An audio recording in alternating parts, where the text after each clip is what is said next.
Hey, welcome to 12 Tone. Regular viewers will probably know that I've been kind of obsessed with four-chord loops for the last year or so. I even made a video about a brand new approach to analyzing them that I developed myself, so you can imagine how excited I was when I saw that fellow music YouTuber Patricia Taxon had done the same thing. I'll put a link in the description if you want to check it out. Now, I don't do a lot of response videos, but while describing her system, Patricia said, "It's actually pretty simple, and I urge you to try it on a couple of your favorites, especially you 12 Tone. So I'm gonna take her up on that, check out the model, and see what I think.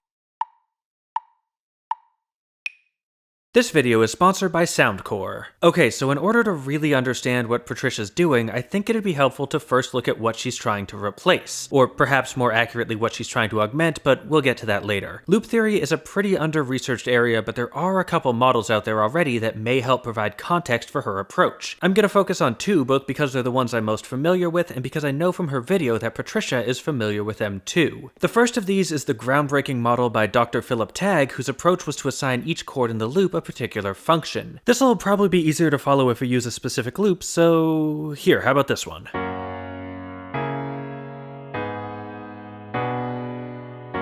The first function is the tonic, which is like the loop's home base. This is usually, but not always, the first chord played. From there we go to the outgoing chord, which takes you away from home. After that is the medial chord, the furthest point in the loop from your tonic. This is probably the most interesting of the functions, and depending on the specific loop can wind up sounding almost as strong as the tonic itself. And finally we have the incoming chord, which does what the name implies. It brings you back home. In Tagg's conception, a four-chord loop is just cycling through these four functions forever. You can think of it as like a seesaw alternating between tonic and medial positions while the other two chords guide you along the way. This, I think, does a much better job explaining the experience of chord loops than traditional harmony does, but I still find it incomplete, which brings me to the second model I'll be comparing Patricia's to, my own. I liked Tagg's model, but I was frustrated that he didn't seem to define any specific behaviors for his functions. The outgoing, for example, is just the chord that comes after the tonic, regardless of what that chord sounds like. This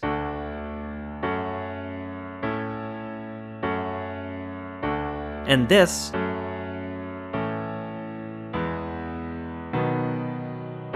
both have the same functions in the same order despite sounding radically different. So I decided to fix that. The biggest thing I felt was missing was a sense of harmonic weight. That is, which points in the loop did it sound like we were landing on? In order to determine that, I decided to focus on individual chord transitions. If the motion from one chord to the next was strong, that would increase the weight on the second chord. If we map out which transitions are strong and which ones aren't, we start to get a better idea of what it feels like to move through any particular loop. For the sake of simplicity, I define strong harmonic motion as root motion either by perfect fifth or by step. These tend to sound directional, pointing your ear to the second chord. Weak motion, on the other hand, is non-directional. It may sound dramatic, but it doesn't create a sense of resolution. Patricia's model also starts by looking at individual chord motions, but for her, all transitions are directional. It's just a matter of which direction they're pointing. In effect, she takes each pair of chords and asks, in isolation, which of them feels more like the one chord. Like, let's take a look at one of the most popular loops in modern music, the axis progression.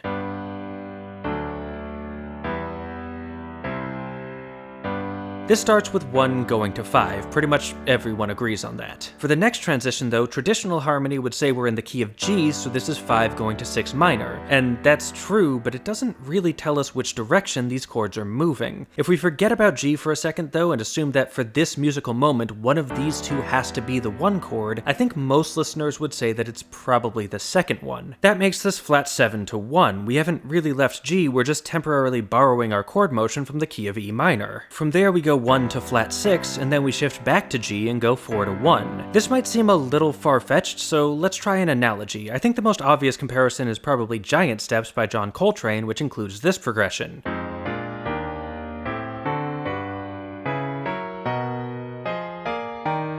Now, we could try to explain this all in one key, but it's gonna be pretty hard. There's no key that contains all three of these major 7 chords. In fact, there's no key that contains even 2 of them. As such, most theorists approach giant steps with a technique called temporary tonicization, which is a really fancy way of saying that we keep changing where the 1 chord is. We start in E flat, going from the 2 chord to the 5 chord to the 1 chord. It's a really simple resolution. The next couple chords don't really fit with that key though, so we shift to hearing it in G major, making them 2, 5, and then a new kind of 1. Then we go to B major doing another 2-5-1 in that key, and finally we go back to E flat with yet another 2-5-1. It's jazz, they do a lot of 2-5s. Point is, over the course of the roughly 6 seconds it takes to play this, we've cycled through 3 different key centers. That's less than 2 seconds per key, which is so fast that we don't really have time to feel each individual shift. They sort of blend together, each musical moment exists in its own specific key, and those different tonalities drift in and out of focus as we move through the progression. It's not so much that we're changing keys though, it's more like the very concept of a key starts to fall apart when you try to apply it to something like giant steps. And a similar thing happens with chord loops. Something like the axis progression can be easily explained in a single key, but what about, say, Radiohead's Creep?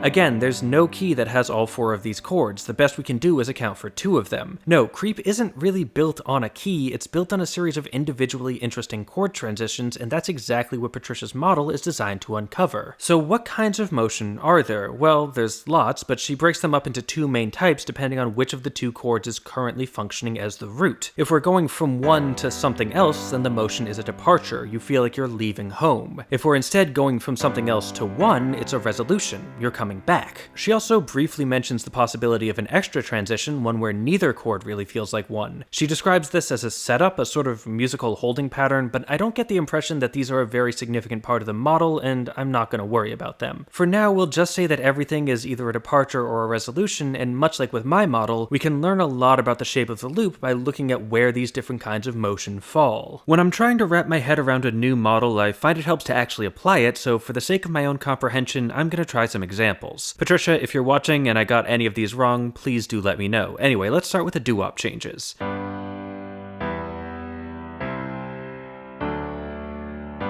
I'd call this 2 departures, then 2 resolutions. This gives the loop a slow rise and fall. Half of it feels like it's leaving, and the other half feels like it's coming back, which, yeah, that's a pretty accurate description of the doo-wop changes. On the other hand, the axis progression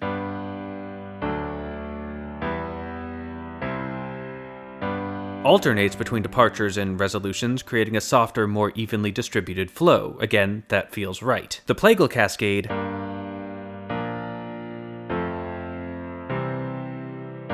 has a departure and then 3 resolutions in a row, so to my ears, the whole thing feels like it's just constantly pushing you back home. And finally, the Andalusian cadence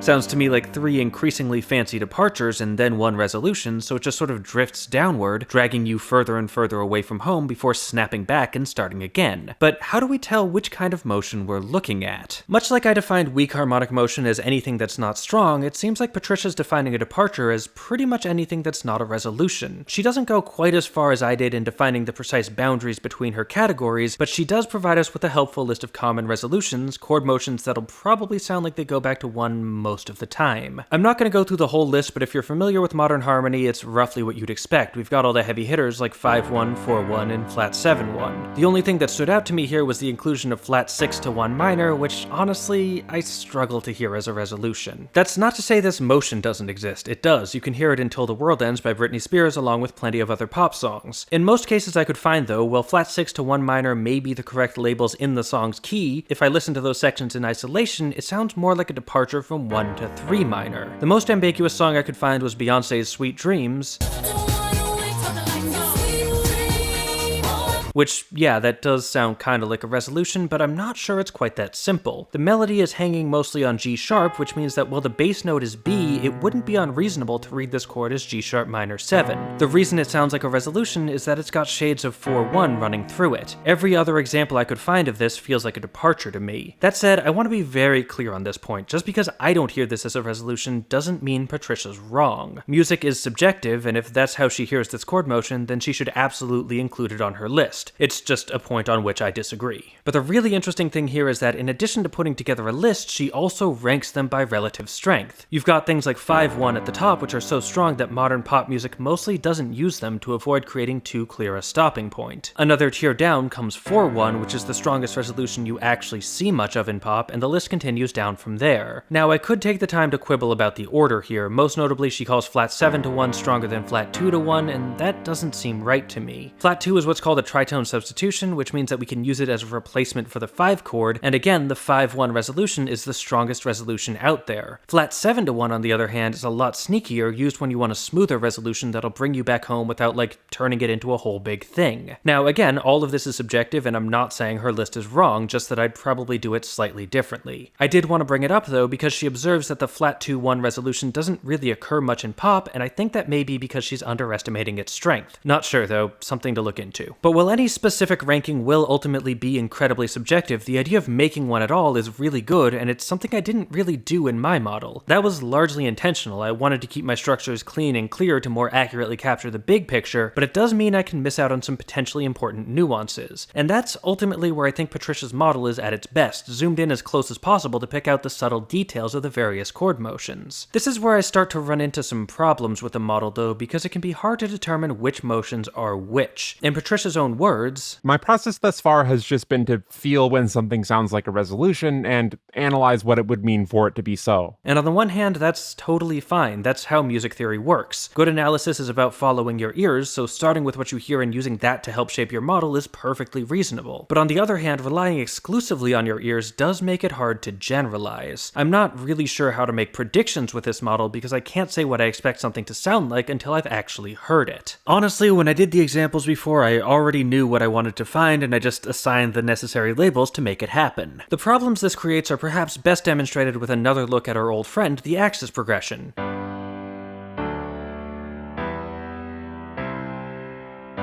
If we take each chord change in isolation, there's actually no difference between this and this.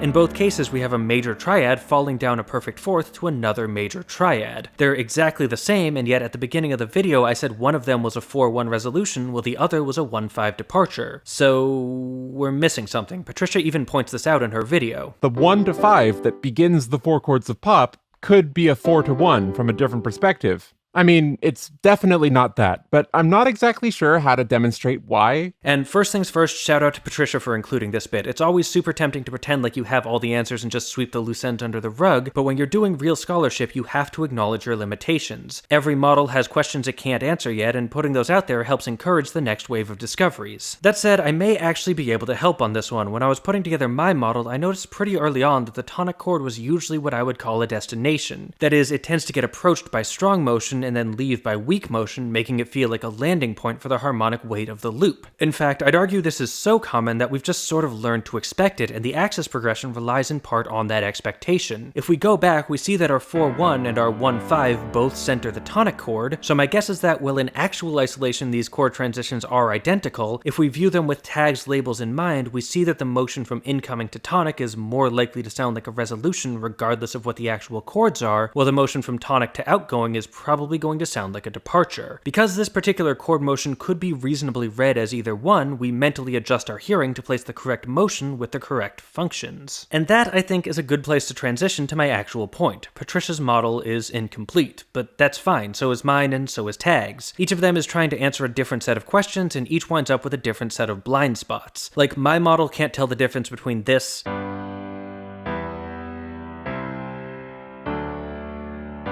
and this.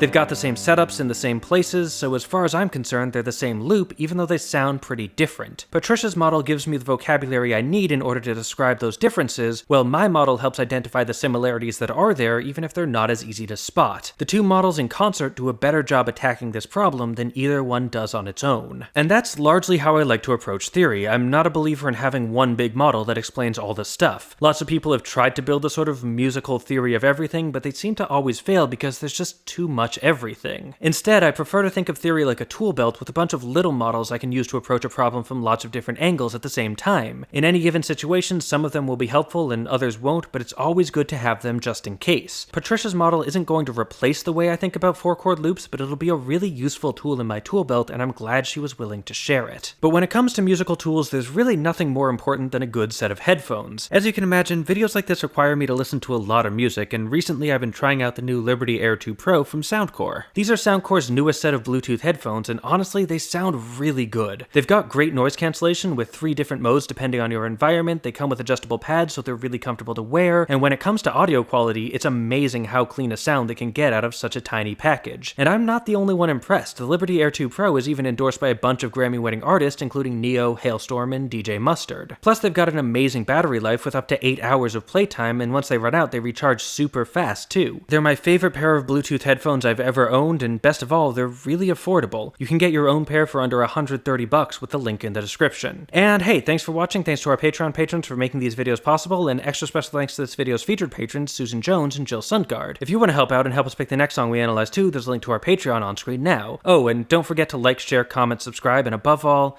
keep on rockin'.